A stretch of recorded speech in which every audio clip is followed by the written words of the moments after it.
పొగ తాగడం ఆరోగ్యానికి హానికరం. Alcohol consumption is injurious to health అని సినిమాకు ముందు ట్రైలర్ వేసి చూపించిన తాగేవాళ్లు తాగుతూనే ఉన్నారు. తన 2 గాజులు అమ్ముకోవలసి వచ్చిందని ఏడ్చుకుంటూ చెప్పినా పొగ తాగడం మానేయడం లేదు. చంద్రబాబు కూడా అంతే. PPP is injurious to health అని ఎన్నిసార్లు మొత్తుకొని చెప్పినా ఆయన చెవికి ఎక్కడం లేదు. తన 2 గాజులే కాదు, మొత్తం జీవితమే అమ్ముకోవాల్సి వస్తుందని చెప్పినా ఆయన వెనకడుగు వేయడం లేదు. అందుకే సినిమాకు ముందు వేసే ట్రైలర్ లాంటిది కాకుండా చిన్న సినిమానే ఆయనకు చూపిద్దాం.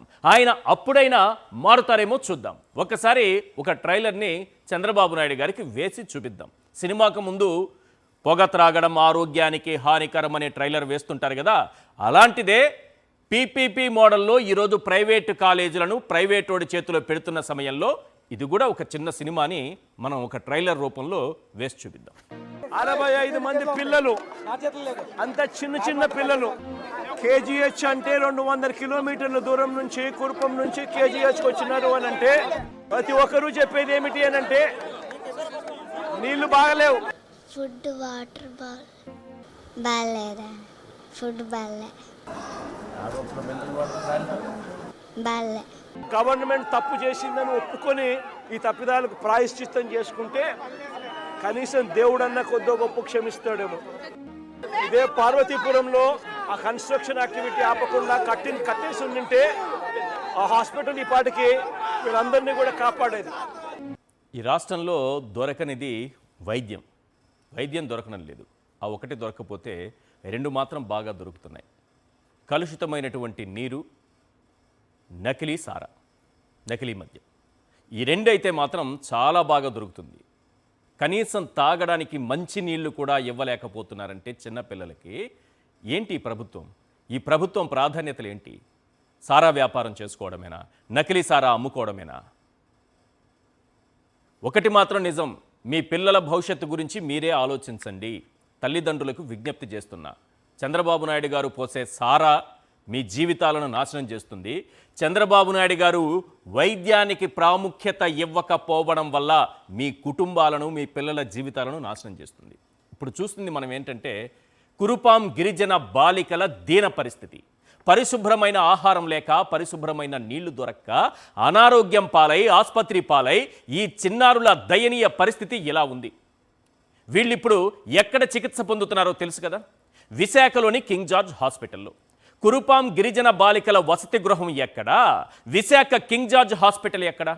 వారికి ట్రీట్మెంట్ ఇవ్వడానికి దగ్గరలో హాస్పిటల్స్ లేవా అని చంద్రబాబుకు ఓటేసిన మొహంతో అమాయకంగా అడగండి.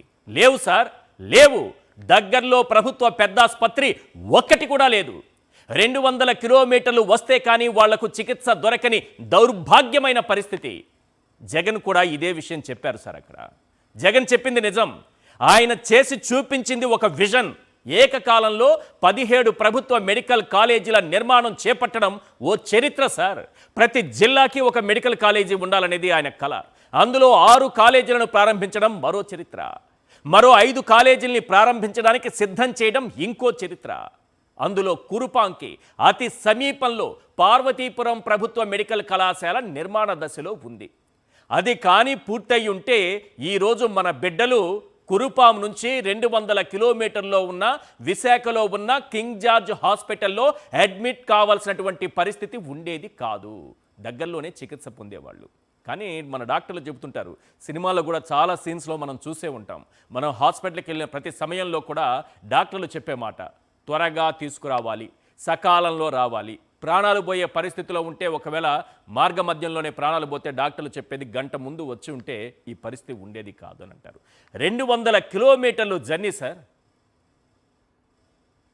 మరి అదే కురుపాంకి సమీపంలో పార్వతీపురంలో ప్రభుత్వ మెడికల్ కళాశాలను జగన్మోహన్ రెడ్డి గారు శంకుస్థాపన చేసి నిర్మాణాన్ని చేపడితే దాన్ని పూర్తి చేయాల్సిన బాధ్యత చంద్రబాబుకు ఉందా లేదా? కానీ చంద్రబాబు ఏమంటున్నారో తెలుసా?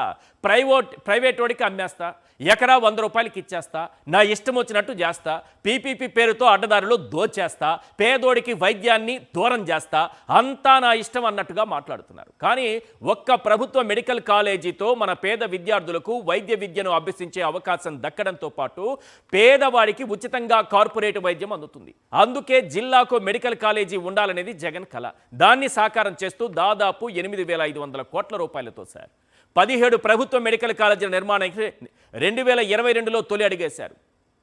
ఒక్కసారి ఎన్ని మెడికల్ కాలేజీల నిర్మాణానికి జగన్ శ్రీకారం చుట్టారని చూద్దాం. ఈరోజు ఆ పిల్లలనేది ఒక ఎగ్జాంపుల్ మాత్రమే. మీ జీవితాలు, మీ పిల్లల భవిష్యత్తు అంతా కూడా ఈ రకంగానే 200 కిలోమీటర్లు 300 కిలోమీటర్లకు వెళ్లాల్సినటువంటి దుస్థితి ఏర్పడుతుంది. 16 ఏళ్ల ముఖ్యమంత్రి ఏ రోజైనా కలగన్నారా? కనీసం ఇలాంటి డ్రీమ్ ఉందా? లేదు.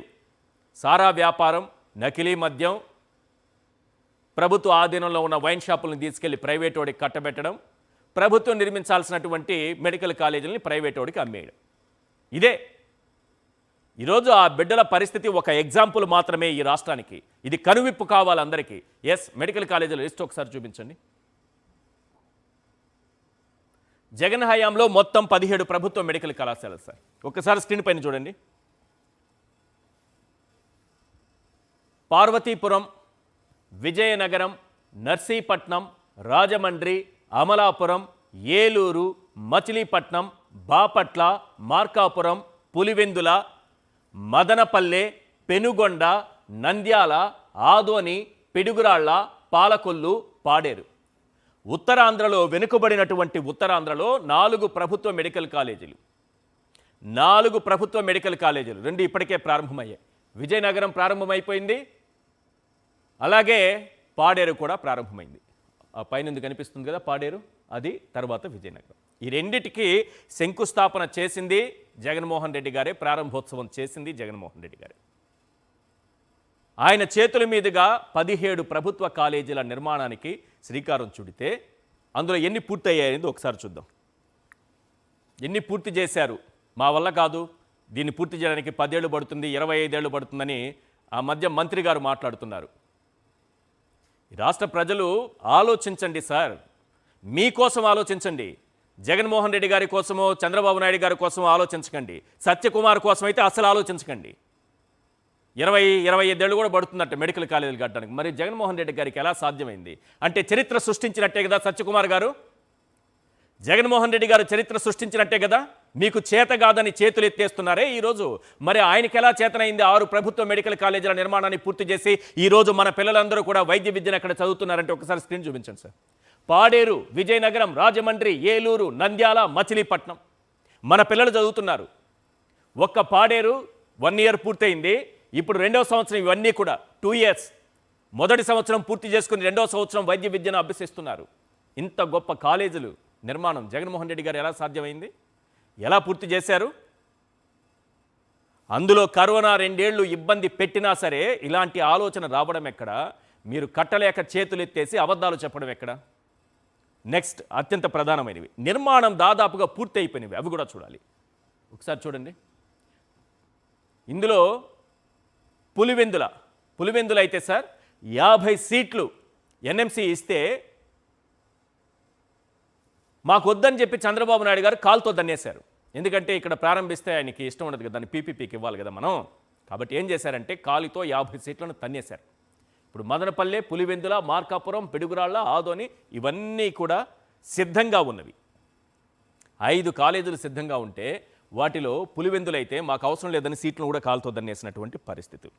సార్, ఈరోజు నేను కొన్ని చూపించాను కదా మీకు, ఒక ఎగ్జాంపుల్ చూపించాను కదా. ఈ రాష్ట్రంలో పెద్ద ఆసుపత్రుల పేరు చెబితే రాయలసీమ, కోస్తా, ఉత్తరాంధ్ర 3 ప్రాంతాల్లో ఎన్ని ఉన్నాయి మనకు పెద్ద ఆసుపత్రులు? ఇలాంటి మెడికల్ కాలేజీలు వస్తే కార్పొరేట్ స్థాయి వైద్యం పేదవాడికి ఉచితంగా అందుతుంది.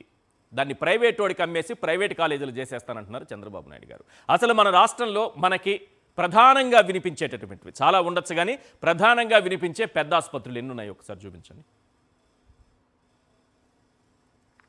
3 ఉన్నాయి సార్. పెద్ద ఆసుపత్రులు 3 ఉన్నాయి. కేజీహెచ్ విశాఖలో, జీజీహెచ్ గుంటూరులో, రుయా హాస్పిటల్ తిరుపతిలో. ఒక 3 మాత్రమే మన కంటికి కనిపిస్తున్నాయి. కడప రిమ్స్ ఉండొచ్చు, ఒంగోలు రిమ్స్ ఉండొచ్చు. ఇవి కాకుండా పెద్ద ఆసుపత్రి అనగానే, మనకు ప్రభుత్వ ఆసుపత్రి అనగానే మనకి హైదరాబాద్లో గాంధీ హాస్పిటలో లేకపోతే ఉస్మానియా మెడికల్ హాస్పిటల్ ఉన్నాయి కదా. ఇవి గుర్తొచ్చినట్టుగా మన రాష్ట్రంలో మనకు గుర్తొచ్చేవి కేజీహెచ్, జీజీహెచ్, రుయా. ఈ 3 మాత్రమే మనకు గుర్తుకొస్తాయి. కానీ ఈరోజు ఆ పిల్లల్ని ముందుగా నేను ఎందుకు ఎగ్జాంపుల్గా చూపించాననేది చెబుతున్నా, పదే చెబుతున్నా. మన దౌర్భాగ్యం, మన పిల్లల ప్రాణాలు కూడా పోగొట్టుకున్నాం.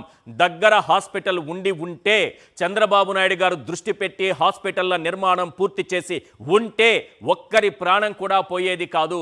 200 కిలోమీటర్ల దూరంలో ఉన్నటువంటి కేజీహెచ్లో అడ్మిట్ అయ్యే పరిస్థితి ఉండేది కాదు. అసలు కురుపాం గిరిజన హాస్టల్, బాలికల హాస్టల్ ఎక్కడుంది? పార్వతీపురం మెడికల్ కాలేజ్ నిర్మాణ దశలో ఉందన్నాం కదా. పార్వతీపురం ఎంత దూరంలో ఉంది? కురుపాం నుంచి విశాఖ ఎంత దూరంలో ఉంది? ఒక్కసారి చూపించండి సార్.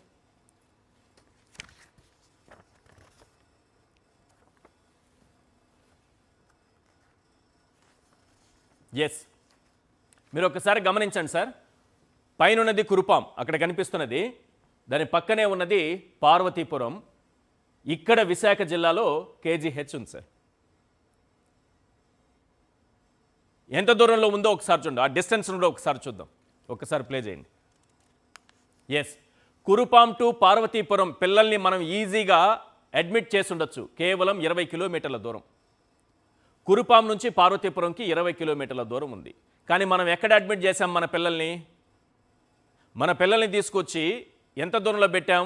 కేజీహెచ్లో పెట్టాం. కురుపాం నుంచి కేజీహెచ్ ఎంత దూరంలో ఉంటుందో ఒకసారి చూపించండి. చూడండి సార్ ఒకసారి.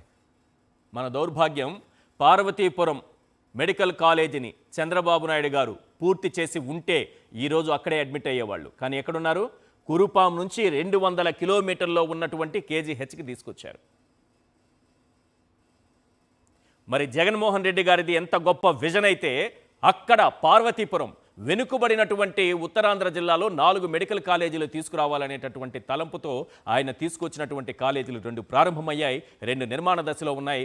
నిన్న నర్సీపట్నం మెడికల్ కాలేజీ ఎక్కడ ఉంది, ఏ స్థాయిలో ఉంది, నిర్మాణ దశలో ఎంతవరకు నిర్మాణం జరుపుకున్నదనేది క్లియర్గా కళ్ళకు కట్టినట్టు చూపించారు. ఇప్పటికీ కూడా ఒప్పుకోకుండా ఏం మాట్లాడుతున్నారంటే, మొన్నటి వరకేమో అయ్యన్న పాత్రుడు అసలు ఇక్కడ నర్సీపట్నంలో ఎక్కడుంది చూపించాలి, జీవో ఎక్కడుందో చూపించాలి అని అన్నారు. చూపిస్తాను రా బాబు, అందరికీ చూపిస్తాను, రాష్ట్రం అంతటికీ చూపిస్తాను అని జగన్మోహన్ రెడ్డి గారు నర్సీపట్నం వెళ్ళి ఇదిగో ఇక్కడుంది, ఇదిగో ఈ స్థాయిలో నిర్మాణం జరుపుకుంటోంది అని చూపించి, మీరు అడిగినటువంటి జీవో కాపీ ఇది 204 చూడండి, కళ్ళు తెరవండి, లేదంటే కాటరాక్ట్ ఆపరేషన్ చేసుకోండి, ఇక్కడ ఎవరైతే మెడికల్ కాలేజీ లేదంటున్నారో వాళ్ళందరూ కూడా కాటరాక్ట్ ఆపరేషన్ చేయించుకోండి అని జీవోతో సహా చూపించారు. ఇప్పుడు ఏమంటున్నారో తెలుసా?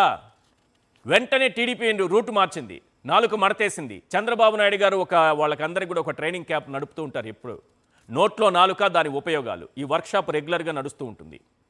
దాన్ని నాలుకని ఎంత చక్కగా వాడుతారంటే వాళ్ళు ఇప్పుడు ఏం మాట్లాడుతున్నారంటే, ఖర్చు పెట్టింది తక్కువ జగన్మోహన్ రెడ్డి గారు. మీరు పెట్టండి, ఎవడొద్దన్నాడు? మీరు పెట్టండి. జగన్మోహన్ రెడ్డి గారు తక్కువ ఖర్చు పెట్టారు, మీరు పెడితే జగన్మోహన్ రెడ్డి గారు అడ్డుకున్నారా? ఖర్చు పెట్టింది తక్కువ. టీడీపీ నాయకులు ఈరోజు ప్రెస్ మీట్లు పెట్టి నర్సీపట్నం మెడికల్ కాలేజీకి ముందు అసలు జీవో లేదన్నారు. 2022 ఆగస్టు 8న జీవో నెంబర్ 204ని జగన్ ప్రభుత్వం ఇచ్చింది. 2022 డిసెంబర్ 30న ఆ కాలేజీకి జగన్మోహన్ రెడ్డి గారు శంకుస్థాపన చేశారు. 2024 జూన్ 12న చంద్రబాబు నాయుడు గారు ముఖ్యమంత్రిగా ప్రమాణ స్వీకారం చేస్తే, సెప్టెంబర్ 3న మొత్తం మెడికల్ కాలేజీల నిర్మాణాలు అన్నీ ఆపేయండి, జగన్మోహన్ రెడ్డి గారు కట్టినంత వరకు ఓకే, ఇప్పుడు కడుతున్నవన్నీ కూడా ఆపేయండి అని ఒక మెమో ఇచ్చినటువంటి దార్శనికత కలిగినటువంటి ముఖ్యమంత్రి గారు మనల్ని పరిపాలిస్తున్నారు. ఎవరు ఖర్చు పెట్టద్దన్నారు సార్ మిమ్మల్ని? పూర్తయిన పులివెందుల మెడికల్ కాలేజీకి 50 సీట్లు వస్తే కాలితో దాన్ని పంపించేశారు. ఇంత దౌర్భాగ్యం. ఒకసారి ఈ పరిస్థితులన్నీ చూసిన తరువాత కొన్ని ప్రశ్నలు వినిపిస్తున్నాయి, అవి ఏంటో స్క్రీన్ పైన చూద్దాం. కురుపాం గిరిజన బాలికలు తీవ్ర అనారోగ్యంతో ఆసుపత్రి పాలైన దుస్థితికి కారణం ఎవరు? Number 2 question number 2. అస్వస్థతకు గురైన పిల్లల్ని కురుపాం నుంచి కేజీహెచ్కు ఎందుకు తరలించాల్సి వచ్చింది? 200 కిలోమీటర్లు ఎందుకు తీసుకొచ్చారు? నెక్స్ట్, పార్వతీపురంలో ప్రభుత్వ మెడికల్ కాలేజీ పూర్తయితే పిల్లలకు ఈ గతి పట్టేదా? Question number 4. సారా వ్యాపారమే ప్రభుత్వ బాధ్యత అనుకునే వాళ్లకు మెడికల్ కాలేజీల ప్రాధాన్యత తెలుస్తుందా? Question number 5. జగన్ నర్సీపట్నం పర్యటనలో కనిపించినటువంటి జనం స్పందన చూసైనా బాబు కళ్ళు తెరుస్తారా?